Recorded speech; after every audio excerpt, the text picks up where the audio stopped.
তুমি কি কৰিছা কৈ দিয়া কি কৰিছা নাচিছা এয়া গোটেই বিছনাত কিতাপ পত্ৰ সব মেলি লৈছে আৰু গোটেই এখন টুকুৰা টুকুৰ কালাৰ পেন্সিল যতে ততে মুঠতে কালাৰ পেন্সিল ভাঙি চিঙি সব পেলাই দিছো আৰু এইবোৰ গোটেইবোৰ আঁকি বাকি শেষ মানে স্কুললৈ যোৱাৰ পৰা এয়া স্কুললৈ যোৱাৰ পৰা মানে ইয়াৰ এটো বেলেগ শখ হৈছে আৰু ৰাতিপুৱা বিছনাত মানে শুই উঠিয়ে চকুকেইটা মেলিয়ে মানে বেগটো খুলি পেলাই কিতাপ উলিয়াই দিব লাগে কালাৰ কৰিব এইটো কি আৰু স্কুলৰ বিলাক বেয়া কৰি পেলাই কাৰণে এয়া এক্সট্ৰাকে ঘৰত পঢ়িবলৈ বুলি ঘৰত চাবলৈ কিনি আনি দিছো চোৱা তাক মানে আজিকালি নতুনকে এইবিলাক স্কুলত পাইছে যে বেলেগ শখ হৈছে আৰু এইবিলাকে উলিয়াই মেলি দিনে ৰাতি অকল এয়াই আৰু ৰাতিপুৱা গধূলি স্কুলৰ পৰা আহি অকল এয়াই এতিয়াও গধূলি সময় আৰু সেয়া কিতাপখন খুলিব নোৱাৰিলেও চিঞৰ সেইবোৰকে লৈ পেলাই আজিকালি খেলি থাকে আজিকালি মানে ইয়াৰ খেলাৰ ষ্টাইলটো অলপ বেলেগ হৈছে আগতকৈ অলপ ভাল হৈছে স্কুললৈ যোৱাৰ পৰা এতিয়া খেলি থাকক আৰু তাৰ কাৰণে মানে মই এতিয়া কিবা এটা বনাওঁগে গধূলি খোৱাবৰ কাৰণে ওটছৰ এটা পেনকেক বনাম আৰু মানে খাব বুলিয়ে নহয় লগতে আমিও খাম সৰু ল'ৰা ছোৱালীৰ লগতে মানে ডাঙৰেও খাব পৰাকৈ এটা মই পেনকেক বনাওঁগে ওটছৰ বলক আপোনালোকৰ লগত শ্বেয়াৰ কৰিম এইফালে প্ৰথমতে মই এটা জাহাজী কল লৈছোঁ যদি জাহাজী কল নাথাকে মালভোগ কলো ল'ব পাৰিব কলটো এয়া সৰু সৰুকৈ টুকুৰা টুকুৰকৈ কাটি লৈ পেলাই মিক্সিৰ পটটোত দি দিছোঁ লগতে দিছোঁ মই জোখমতে অকণমান ওটছ আৰু ওটছখিনিৰ লগতে মই অকণমান দিছোঁ মানে কাপটোৰ আধা কাপতকৈও অকণমান কমেই হ'ব সেইটো জোখত দিছোঁ অকণমান গাখীৰ দি পেলাই এতিয়া ধুনীয়াকৈ এইখিনি এটা পেষ্ট বনাই ল'ম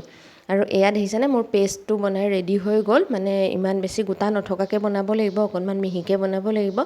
এইখিনি বনাই হৈ আৰু এইফালে গেছত টাৱাখন বহাই দিছোঁ টাৱাখন গৰম হ'লত ইয়াতে দিছোঁ মই অকণমান মিঠাতেল আপোনালোকে ইচ্ছা কৰিলে ঘিটো ভাজিব পাৰিব বা ৰিফাইনতো ভাজিব পাৰিব কিন্তু মই মিঠাতেলটো বেছি ভাল পাওঁ যিহেতু ৰিফাইনটো স্বাস্থ্যৰ কাৰণে ইমান বেছি ভাল নহয় সেইকাৰণে মই মিঠাতেল দিছোঁ মিঠাতেলকণ গৰম হ'লত ইয়াতে এনেকৈ সৰু সৰুকৈ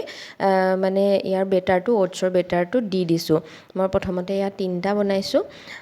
আৰু এনেকৈ অকণমান ইলুটি শিলুটি কৰি দিছোঁ আৰু লগতে অকণমান ছাইডৰ পৰা এনেকৈ বাটাৰ দি দিম ডাইৰেক্ট বাটাৰতো ভাজিব পাৰিব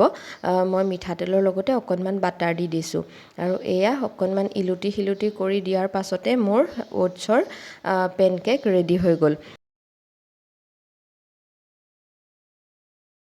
এয়া মই বিৰৰ কাৰণে উলিয়াই দিছোঁ 3টা খাবলৈ প্লেটত উলিয়াই ল'লোঁ আৰু দেখিছেনে একদম বহুত ধুনীয়া কোমল হয় মানে আপোনালোকৰ শিশুক এইটো দিওঁ বুলি ক'লে 9 মাহ মানৰ পৰাই দিব পাৰি কিছুমানৰতো দাঁত ওলাই যায় 9 মাহ মানতে তেনেকুৱা শিশুকো আপোনালোকে সৰু সৰুকৈ হাতেৰে ভাঙি ভাঙি মানে অকণমান পিটিকি খুৱাব পাৰিব আৰু ডাঙৰলৈকে খুৱাব পাৰিব আৰু শেষত এয়া ওপৰত মই অকণমান মৌ এনেকৈ দি দিছোঁ মানে মৌটো দি দিলে অকণমান ইহঁতি খাবলৈ ভাল পায় সেইকাৰণে মই ওপৰত অকণমান মৌ দি দিছোঁ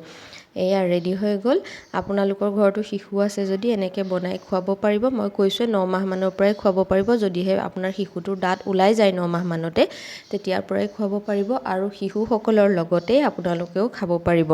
এয়া অকল বিৰলে বুলিয়ে নহয় আমিও খাম আমাৰ কাৰণে আৰু বেলেগকৈ বনাইছোঁ আৰু এনেকৈ আপোনালোকে যদি অকণমান ডাঙৰ শিশু আছে 2 বছৰৰ ওপৰৰ মানে যদি স্কুল যোৱা শিশু আছে তেনেহ'লে আপোনালোকে সৰু সৰুকৈ বনাই তাহাঁতক টিফিনতো দি পঠাব পাৰিব আৰু ভিডিঅ'টো ইমানেই আশা কৰোঁ আপোনালোকৰ চাই ভাল লাগিলে